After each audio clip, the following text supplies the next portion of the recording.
and it's not always the best strategy. So again, it's like, be careful how you're looking at marketing, because we get lost with the vanity matrix of social media. It's not about how many followers you have. You can have 500 followers and make a lot of money because they're the right people.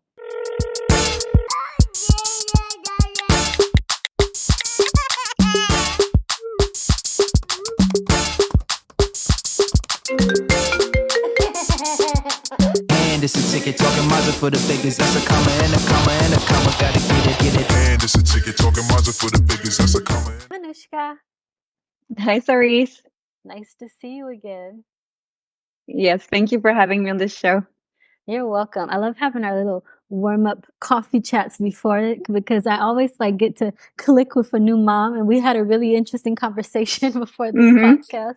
But yeah, before we get into all of it, I want you to tell everybody what you do and give us a little briefing on yourself. Thank you.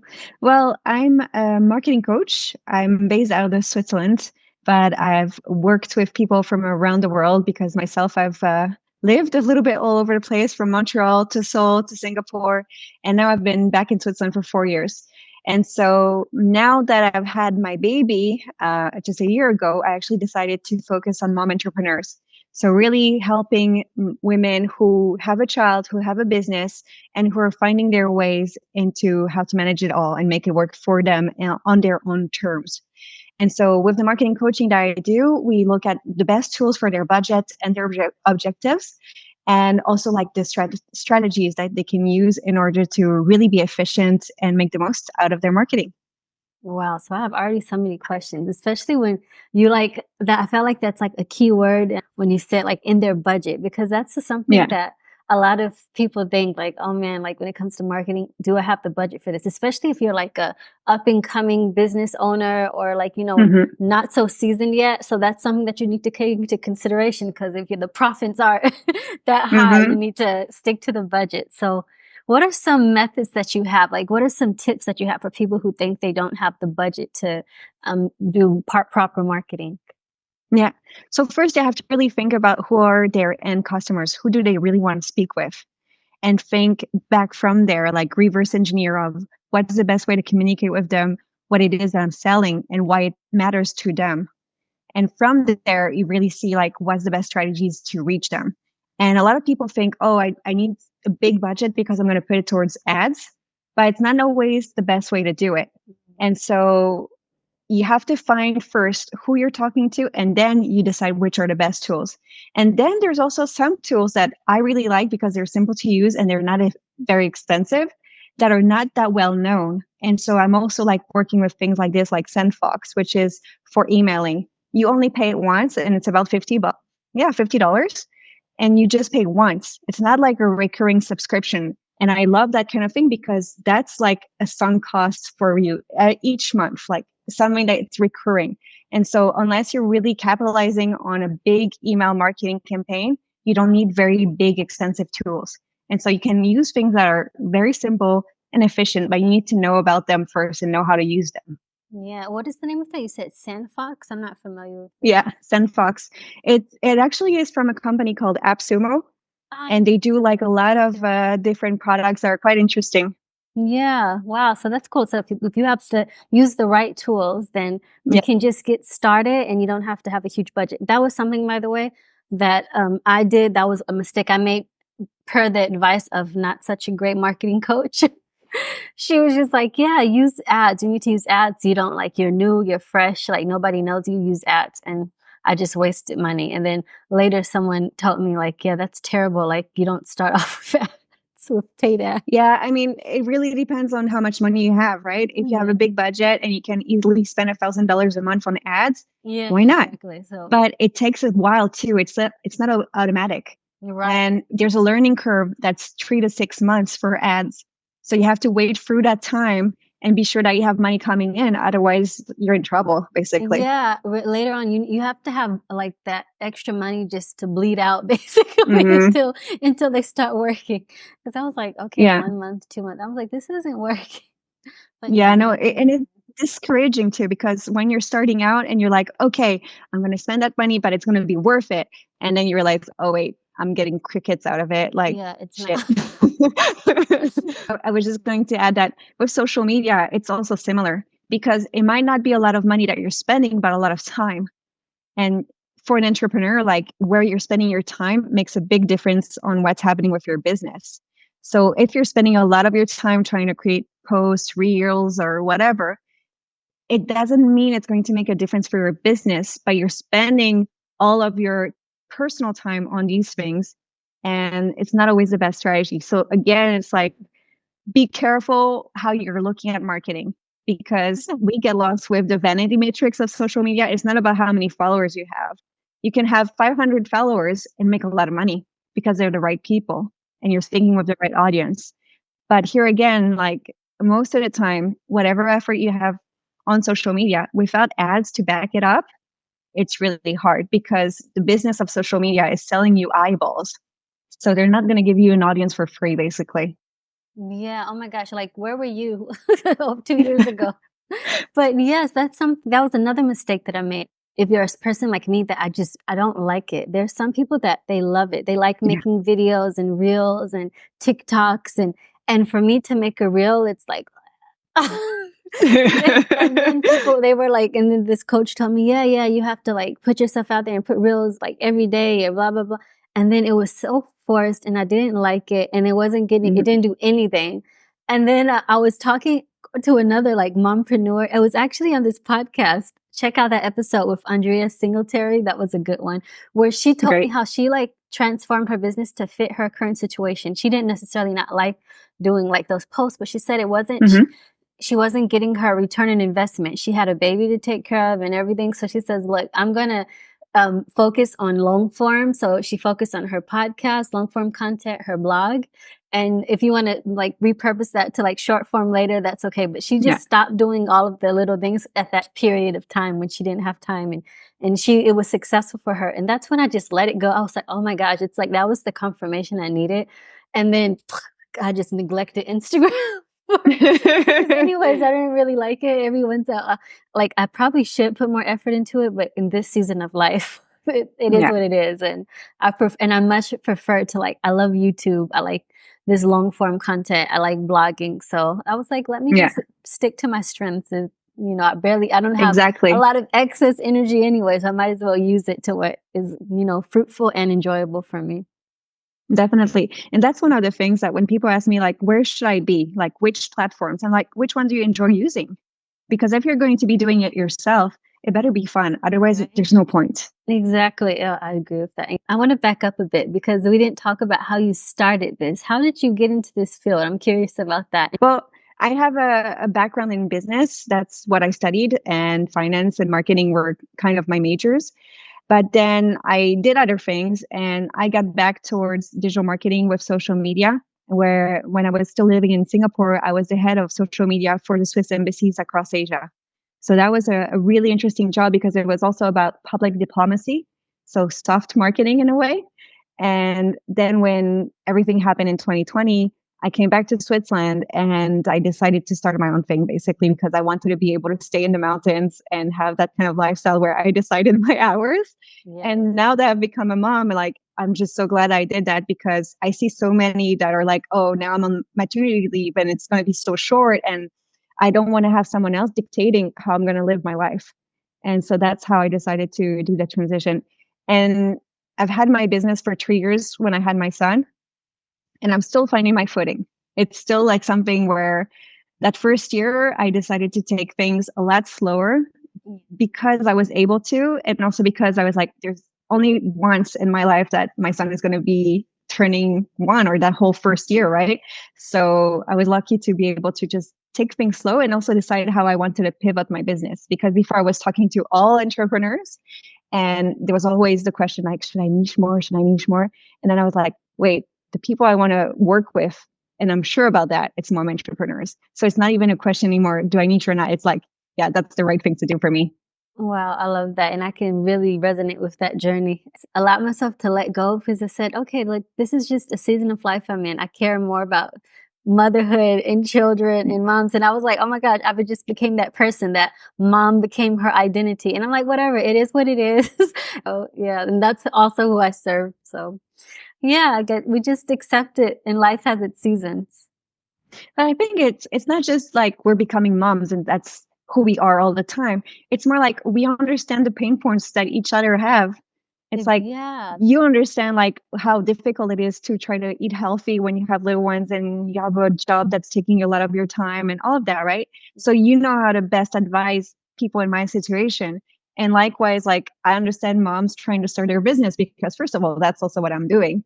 And then because of my marketing background, I can bring in the tools that help and the strategies and all of that. And it just like fits like a puzzle, right? Yeah, I like how you put it that way. Yeah, that makes sense.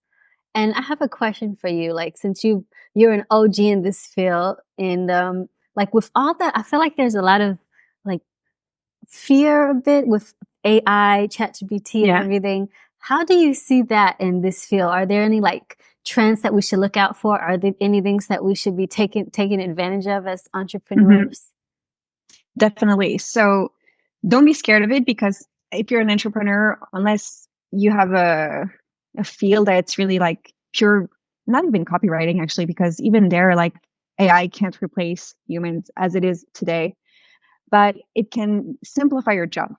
And not using it would be a miss because everyone is going to be using it sooner or later. Like even grandparents are using it now, Right. and and it's like if you're not using it, you're missing out because it is in a way free labor. It's like a free assistant, and I use it almost every day. And Yes, me too. from things that are very simple to a little more complex, also to refine drafts that I have because it does make a big difference. And just writing emails are so simple and so silly. Like I'll just say it has to be about this, it's an answer about that. And it gives me something that's so more polished, like just so much more polished. Right. So why not Yeah. use it? You have to take the time to understand what it can do and its limitations because it definitely doesn't have your touch unless you teach it how to speak like you and give the tone and the style that you want. But it's also going to sound a lot more robotic. Yeah. So in a way, sometimes I make sure that I like for my social media, I'm taking it very lightly the way I approach social media now. So when I do posts, sometimes I'll use ChatGPT and I'll be like, okay, this is what I want to talk about. Can you give me something quick? And usually it's fine. I'll just tweak a little bit. But sometimes I make it a point I write something myself because I want it to sound imperfect. That way it's more human. And I think we Yeah. have a trend towards that as well. So it's interesting how we want to stay authentic. And that's a big, big topic right now in marketing. But at the same time, Authenticity, we right. should use the tools that we have that make our lives easier. And as an entrepreneur, a lot of AI stuff is also free. So we might as well just use it because we should. So basically, it's going Right. to make our lives better. So I yeah. like how you said it, like you put it, it's like free labor. And I use it the same way. Like for little, like, emails and things like that, especially if it's not like if it's to a friend or like a close Yeah. client or something like that, I want it to feel like me, and I genuinely want to talk to them. But if it's like to some business or something like that, whatever, ChatGPT, right? The reply. Yeah, Feel yeah, like it's my definitely. assistant. Yeah. The only thing though that I find funny and I use it only for business. And yesterday I was invited at some friends for brunch and they were telling me how they used it for making their dinner the night before that. It's like, wait, people do that? They're like, yeah, we had friends over and we wanted something fancy but not difficult to do. And so basically we told it our constraints and our preferences. It gave them the whole menu and apparently it was like super Oh successful. Like they yeah. made it really nicely. Yeah, I've used this too. Like now it's a lot better. But for example, I tried to use this maybe 2 years ago. Yeah. No, like maybe it was like a year and a half ago for like, for my business, for nutrition stuff. And some of the stuff was off, but then I used it again, like maybe 6 months ago, and it's gotten a lot better. But yeah, like, but yeah, you can use it for a lot of things. I was like, wow, I don't even have to do these calculations myself anymore. I can just Yeah. use ChatGPT Yeah, it's and get crazy. inspiration. Yeah, it's really cool. I'm all for it. I do understand where some people's like hesitation comes from because they're like afraid that we're going to lose that human touch and things like that. But I think it can't replace creativity. That's something, well, No. at least for now. Maybe who knows what's going to be like, 20 years from now, but I think we're good as far as that. There's still some areas so I'm also preparing for my podcast and I'm still working on a trailer, and it's taking me a lot longer than I was hoping. But I heard how the script has those AI features, and one of them is like the eye movement, so that if you're reading a script, it corrects your eye movement so it looks like you're looking into the camera. Wow. So I tried it out, and I just looked like an alien. I was like, okay, that's not working at all. Yeah, I was on a podcast and I think they were using Riverside. I don't want to Yeah. like bash Riverside. Maybe Yeah, it I've was used just a that one too. specific episode. But when it came out, I was like, that's not how my voice sounds. And then also like people were saying, yeah, it made your voice sound a little robotic. I was like, I don't know, maybe it was because I was on the other side but yeah, that's Yeah, one but of it the could be downs of AI, or I guess. yeah, it can be the sound enhancing features. And I've also tried the one on this script, and it also sounded super robotic. And someone told me you shouldn't put it 100%, otherwise it does that. And Okay. you still need to like be there and like think about it in a like cognizant way, because you need to make sure that the product is good. And that's one of the things with AI, is that it doesn't matter what you use it for. You need to know what's a good output. And Right. that there's no robot that can know for sure what you think is good, right? Right. Yeah. See, humans were needed. Yeah. And what are some misconceptions that entrepreneurs or business owners have as regard to marketing or successful marketing? We talked about the There's ads. Are there any others? yeah. Yeah, so the first thing that comes to my mind is that people will go to extremes. They'll think marketing is really out of reach, it's too complicated, and it's too expensive. And other people, they'll think like, oh yeah, marketing is super simple. It's social media most of the time. Uh, and it's very simple. I just need to outsource it all. But neither one is true. It's really a bunch of shades of gray in between. Of it depends who you're trying to talk to. Again, it depends on your budget. It depends on your industry, and it can be very complicated, but it can also be very simple depending on what you're trying to achieve. And a lot of people lose what's their end game in sight, and they should always think like, what's the objective for my business? Whether it's selling subscriptions, whether it's getting clients in through the doors, or selling digital products, like you have to always be very clear about that. And a lot of people just lose themselves with, oh, I'm going to have a fancy ad online, or I'm going to spend this much for an assistant that's going to do my social media. That's not how it works. It's really, what are you trying to achieve first and foremost? And all the fancy stuff, it doesn't matter. What matters is that it's supporting the objectives.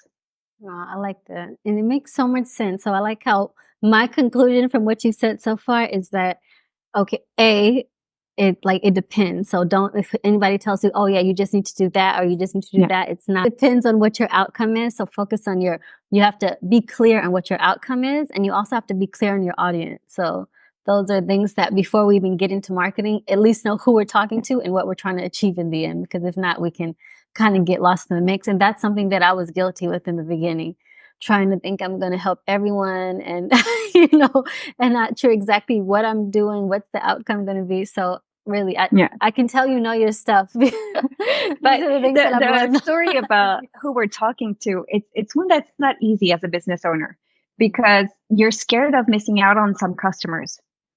And at the same time, it takes a while to understand that when you know exactly who you're talking to, it's a lot easier to be interesting to them and to make sense for them. And we might even have other people that see our expertise and be like, well, I'm not their target audience, but I still want to work with them.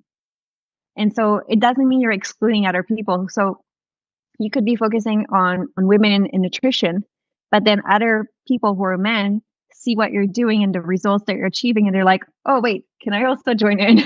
So it's having the guts in a way to be like, okay, I'm just going to talk to one person because they're my ideal. Right. And it comes easier to you because you like know their pain points, and as maybe an outsider, somebody who's not your core audience sees your proficiency in that field, it'll probably give them like, oh, okay, she knows her stuff and maybe I can join in too. But it's also like when you have some budget to spend on your marketing and you spend it always talking to the same people, that's also when you have the most impact, because it takes time for people to get to know you.